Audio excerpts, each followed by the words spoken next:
ಕನ್ನಡ ತಂತ್ರಾಂಶ ಇದು ತಂತ್ರಜ್ಞಾನದ ವಿಶ್ವಕೋಶ. ಸ್ನೇಹಿತರೆ, ಎಲ್ರಿಗೂ ನಮಸ್ಕಾರ. ಶಿವರಾಜ್ ಹೊಸಕೊಪ್ಪ ಮಾತಾಡ್ತಿದ್ದೀನಿ. ನಿಮ್ಮೆಲ್ರಿಗೂ ಎಸ್ಪೆಷಲಿ ಹ್ಯಾಂಡ್ ಕ್ರಿಕೆಟ್ ಪ್ರಿಯರಿಗೆ ಒಂದು ಖುಷಿ ಸುದ್ದಿ. ಬರುವ ಆ್ಯಡ್ಸನ್ನು ಹೇಗೆ ಸ್ಟಾಪ್ ಮಾಡೋದು ಅಂತ.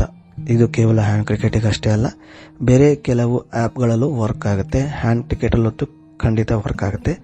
ಆಂಡ್ರಾಯ್ಡ್ 10 ಆ್ಯಂಡ್ ಅಬವ್ ಇದು ವರ್ಕ್ ಆಗುತ್ತೆ. ಬನ್ನಿ ಹೇಗೆ ಸ್ಟಾಪ್ ಮಾಡೋದು ಅಂತ ನಾನು ನಿಮಗೆ ತೋರಿಸ್ಕೊಡ್ತೀನಿ. ಮೊದಲಿಗೆ ನಮ್ಮ ಫೋನಿನ ಸೆಟ್ಟಿಂಗ್ಸಿಗೆ ಹೋಗಬೇಕು. ನೆಕ್ಸ್ಟ್ ಮೊದಲೇ ಇರುತ್ತೆ ಕನೆಕ್ಷನ್ಸ್, ಅಲ್ಲಿಗೆ ಹೋಗಬೇಕು.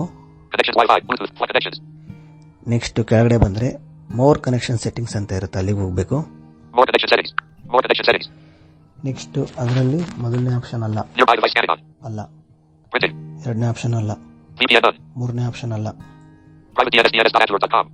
ನಾಲ್ಕನೇ ಆಪ್ಷನ್ ಈ ಥರ ಇರೋದು ನನ್ನ ಫೋನಲ್ಲಿ ಸ್ಯಾಮ್ಸಂಗ್ ಗ್ಯಾಲಕ್ಸಿ M51 ಆಂಡ್ರಾಯ್ಡ್ 10ನಲ್ಲಿ. ನಿಮ್ಮ ಫೋನಲ್ಲಿ ಎಲ್ಲೆಲ್ಲಿರುತ್ತೆ ನೀವು ನೋಡ್ಕೊಳ್ಳಿ. ಇದು ಪ್ರೈವೇಟ್ DNS ಅಂತ ಒಂದು ನನ್ ಅಂತ ಇರುತ್ತೆ ಆ್ಯಕ್ಚುಲಿ ಬೈ ಡಿಫಾಲ್ಟಲ್ಲಿ. ಅಲ್ಲಿಗೆ ಹೋಗಬೇಕು. ಪ್ರೈವೇಟ್ DNS ನೋಡಿ. ಇದಾದ್ಮೇಲೆ ಪ್ರೈವೇಟ್ DNS ಅಂತ ಇರುತ್ತೆ, ಆಫ್ ಅಂತ ಇರುತ್ತೆ ಸಾಮಾನ್ಯ. ಅಲ್ಲಿಗೆ ಹೋಗಬೇಕು. ಅಲ್ಲಿ ನೋಡಿ ಹೋದ್ಮೇಲೆ ಅಲ್ಲಿ 1 2 3 4 ಆಪ್ಷನ್ ಇದೆ. ಇಲ್ಲಿ 3 ಆಪ್ಷನ್ ಇದೆ.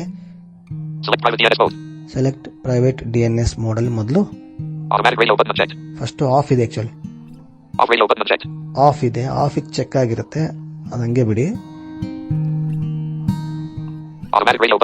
ಆಟೋಮ್ಯಾಟಿಕ್ ಅದು ಅಲ್ಲ. ಮೂರನೇ option private DNS provider host name, ಅದು ಚೆಕ್ ಮಾಡಿ. ನಾನು ಚೆಕ್ ಮಾಡಿಬಿಟ್ಟಿದ್ದೀನಿ ಮುಂಚೆ, ಅದನ್ನು ಚೆಕ್ ಮಾಡಿ. ಆಫಿಗೆ ಚೆಕ್ ಆಗಿರುತ್ತಲ್ಲ, ಅಲ್ಲಿ ಅನ್ಟಿಕ್ ಆಗುತ್ತೆ, ಇಲ್ಲಿ ಚೆಕ್ ಆಗುತ್ತೆ. ಅವಾಗ ಇಲ್ಲೊಂದು ಟೆಕ್ಸ್ಟ್ ಬಾಕ್ಸ್ ಇದೆ ನೋಡಿ, private DNS host provider name check ಮಾಡಬೇಕು. ಆಮೇಲೆ ಈ ಟೆಕ್ಸ್ಟ್ ಬಾಕ್ಸ್ ಅಲ್ಲಿ ಇಲ್ಲಿ ನೋಡಿ ಆಗ್ತಾ ಇದೆ DNS.adguard.com, DNS. ಅಂದ್ರೆ ಪೀರಿಯಡ್ ADGUARD.com, adguard.com, DNS.adguard.com. ನಾನು ಹೇಳಿಸ್ತೀನಿ ನೋಡಿ ಒಂದ್ಸಲ. DNS period ADGUARD.com. ಈಗ ಸೇವ್ ಮಾಡಿ.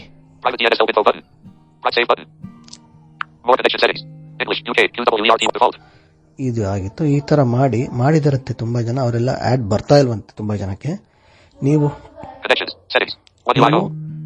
ಟೆಸ್ಟ್ ಮಾಡಿ, ಯೂಸ್ ಆಗುತ್ತೆ ನೋಡಿ.